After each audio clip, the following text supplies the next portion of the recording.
Alrighty, y'all. Welcome back to another episode of Triple B. So this video is, dude, I think 2 months coming. I posted a video at one point. I woke up one morning and there was a former Antifa whistleblower that came on Fox News, and I got excited as hell. You know, one of the first things I did is I went and made a really fun, crazy, zany intro, and you know, it was just like, this is awesome. He said all the right things. Congrats. And then a new media cycle hit, and there was accusations that this person, this individual, Erick, was essentially the same person who would have been a former cartel member speaking out on Fox News as a whistleblower. So everybody screamed, Fed, Fed, Fed, Fed, Fed, plant, plant. And I immediately fell for that. I gave into my emotional impulses. I was very angry. I felt very hurt. It felt very personal. I was just like, fuck, there is a federal shadow government operation out there to discredit Antifa whistleblowers, and there's barely any of us speaking out yet. They must really want to keep this down. So I was really hurt by that. So I made another video being like, fuck this guy. He's never invited on the channel. Fuck that. And, you know, I put a nasty music video at the end, which it's a song I like, but You're a Liar by Tech 9, just basically being like, fuck you, motherfucker. You're not one of us. You're a fucking lying sack of shit. And then fast forward to my interview with KARLYN BORYSENKO, which I'm about to drop part 2 for. Apparently, Erick was a member of KARLYN BORYSENKO's channel, and KARLYN was the one who helped set up the interview with Fox News. So when she called me out on it, I was just like, oh shit, yeah, this is fucking awesome. This is really cool. Like, no, he's the fucking guy. And that was kind of my mental state for a minute, but then something weird happened. I started falling for the media manipulation again, and there's a part of me to where it was just like, well, you know, what if KARLYN's gotten in with wrong people, and what if she's been essentially hijacked, and what if there's outside forces that are bringing in people to try to use her connections in order to up themselves to the top? You know, what if an outside source came in and developed a plan to say, hey, we're going to engineer you to be a former Antifa member. This is what we know about them. Go talk to KARLYN, see if she can get you on Fox News. My mind becomes so paranoid and so conspiratorial so fucking quick, you guys have no idea. You get such a light version of what goes on in my head on this channel. So for a minute there, I was just like, fuck. Oh, I don't want to be a part of a psyop. I already have so much weird shit going on. I don't want to, you know? But then it would be like back and forthing between that and like, but you know he's real. Because like he emailed me immediately afterwards for the most part, and I spoke with him, and he told me a little bit of a story, which I'm not going to say anything about because it's not my place to say. But even after all that and exchanging a few emails and talking for a minute and him being like, hey, I really respect the way you handled that, I still became very, very paranoid. And dude, that wasn't fair to him. Sitting down to film this video has been hard. Making all these other music videos, you know, all this other stuff I've been doing, it's been so easy for me to do. It's almost automatic at this point. It's just like, I feel like this needs to come out today, so here we go. But there was some sort of psychological block with this one to where it was just like, you can't be infiltrated, you can't be corrupted, you can't. I knew there wasn't anything fishy, but there was just an old part of my brain that thought there was. And that isn't what I want this channel to represent. That's not who I want to be. I've had so many people call me a fucking bullshitter. I've had so many people call me a federal agent. I've had people say I've been a part of the Order of the Nine Angles. I've had people say that I'm a Proud Boy. I've had people say I'm getting paid off by Donald Trump, that I'm getting checks directly from George Soros. And it's just like, again, I'm just a fucking dude barely making any money, working retail. I do this in my off time. I don't make any cash from this. I'm not a grifter. I've invested money into this as opposed to making any money from it because I consider this volunteer work because I feel like it would be unethical to make money from it, given my position. This has all just been me in my downtime. So it hurts whenever people call you a bullshitter, when you know what your story is, when people gaslight you and they think they have everything figured out because they've read about all the politics or the conspiracies, and it's just a shitty place to be. And that's the pain I want to alleviate here. I don't want to contribute to it, and I fully contributed to it. And Erick, I am so sorry for how I treated you. I'm sorry for the slander. I'm sorry for believing the media bullshit.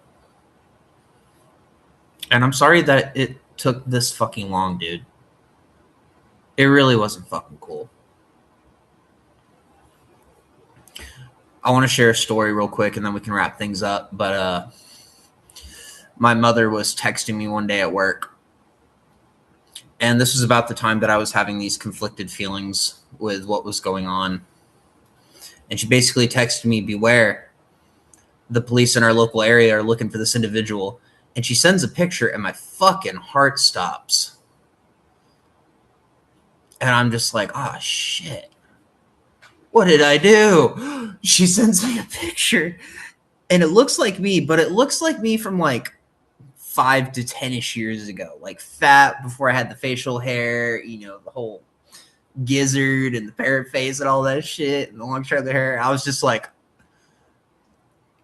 I had a panic attack at work because it wasn't just that, but right before she texted me, I literally just went to one of my coworkers and I was like, "Hey, why is there 3 police officers outside the door?" There's like 3 squad cars, and then I get that on top of everything going on, and I was just like, I had a panic attack in the store. Like, I literally had a panic attack. Thank God we weren't busy. So it was, there's this thing that Jordan Peterson talks about. He talks about how he had a patient and how this patient would have dreams, but how in his dream state, I think this man was like 50 plus years old, but in his dreams, he's always a kid, right? Because that's when his trauma happened. And so Jordan Peterson talks about how he's working through this therapy. Essentially, he was kind of using the man's dream state as a way to determine his progress. And one of the things the man said was, "Well, ever since this happened, I haven't even looked in the mirror." And I hope I'm remembering this right. But from what I remember, Jordan Peterson basically was like, "No, you got to start looking in the mirror. You got to start doing these things." Because in his mind, he was trapped in his childhood trauma. So his perception of the world around him, he's looking at the world through the lens of that child, to where he literally saw himself as a child. So, they talk about this and how they're working through it. And it's something I kind of thought about in this moment after my heart stopped racing and I quit panicking because I realized this guy was not me. Like, he didn't even have tattoos on his arms. So it's just like, obviously this is me, because I was just like, okay, I know I've been drinking, but I ain't been drinking that much that I'm running a fucking tractor scam. But it's like all logical reasoning went out of my head, right? But no, I think up until recently, I've been working through a lot, and I've been making a lot of progress. I've been going to therapy and trying to work on myself a little more, trying to work less on my emotional reactions. But I think in my head, I still think of myself as that angry young man back in 2020. And even earlier, I think about my junkie years when I was just engorging myself in food and alcohol and drugs. And, I'd have fat phases and skinny phases, but obviously this one triggered the fat phase. But, I should have been able to instantly recognize that that wasn't me. But fear and my emotions and the pain of my past just triggered something that was completely irrational. And I think that's what me and a lot of people did to Erick, is we just projected onto him. And I just want to say again, man, I'm sorry. It just wasn't cool. You know, I watch a lot of Home Improvement, especially recently. It's just been a fun show that I like to pop on. I like sitcoms just to turn off a little bit. But I almost want to call this the Wilson effect, because you know how he's just always coming in and you never see his face. You know, in my head, the same guy who played Wilson was always the same actor who played the father in Gilmore Girls. Well, come in, come in. We were just getting ready for your ceremony. I was just retying my tie for the third time. No matter how many times I tie a tie, there's always room for error. It may lose a bit in the translation, but it goes. A great lover is not one who romances a different woman every night. Because when I grew up, my mom, every time I came home, she's watching Dr. Phil and Gilmore Girls. That was just every fucking day. So, Gilmore Girls is a guilty faggoty pleasure that I have, you know, when I want to have a little personal girls' night and just zone out. But, you know, in my head, I'm just like, always thought it was the same actor. And I didn't even realize until like a year ago that it wasn't. Because in my head, I'm always like looking at the guy who plays the dad, and I'm always just trying to like zone out the bottom just to look at the top. And even when I watch the show, it's still the same actor. So in my head, I've just kind of dubbed it the Wilson effect. But no, I've seen some video breakdowns where they kind of break down the facial structure and all that. And yeah, dude, I don't think you're the fucking same guy. So I hope you can forgive me. I'm going to email this to you. You're under no obligation to speak to me again, given the amount of disrespect I've shown you. But if you'd ever like to come speak on the channel a little bit, I'd really like to ask you some questions, learn a little bit more about you. And maybe you can explain a little bit more about how it feels when this type of thing happens, because I don't want other people coming out in the space to feel discredited or slandered. It's not going to get us anywhere. So, Erick, I hope you're doing well. To all you guys out there listening, thank you very much. Dude, please share this video. Like, share it on all the political pages, share it on X, on Facebook. I don't use any social media. Whatever other social media there's out there, Reddit, fucking share it with your favorite podcasters. Like, Erick is real. And fuck the haters. Fuck me for being the hater. All right, you guys. We got this. Peace and love.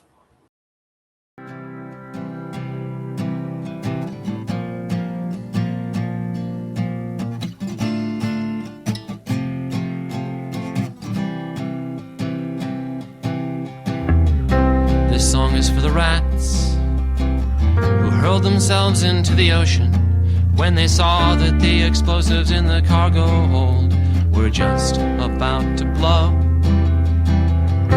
This song is for the soil that's toxic clear down to the bedrock, where no thing of consequence can grow. Drop your seeds there, let them go, let them all go.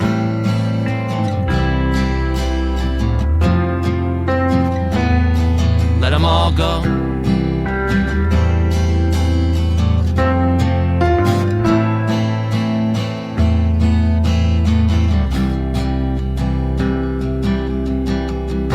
This song is for the people who tell their families that they're sorry for things they can't and won't feel sorry for.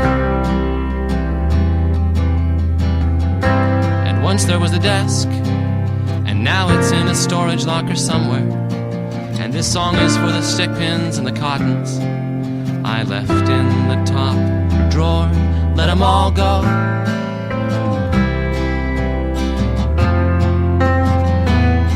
Let them all go.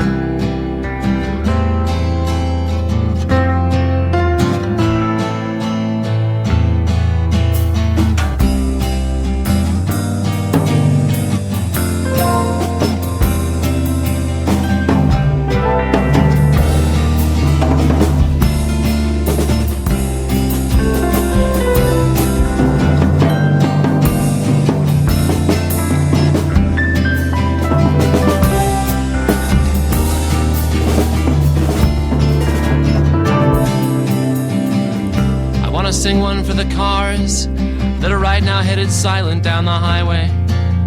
And it's dark and there is nobody driving, and something has got to give.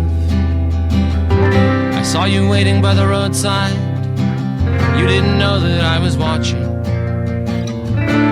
Now you know. Let it all go. Let 'em all go.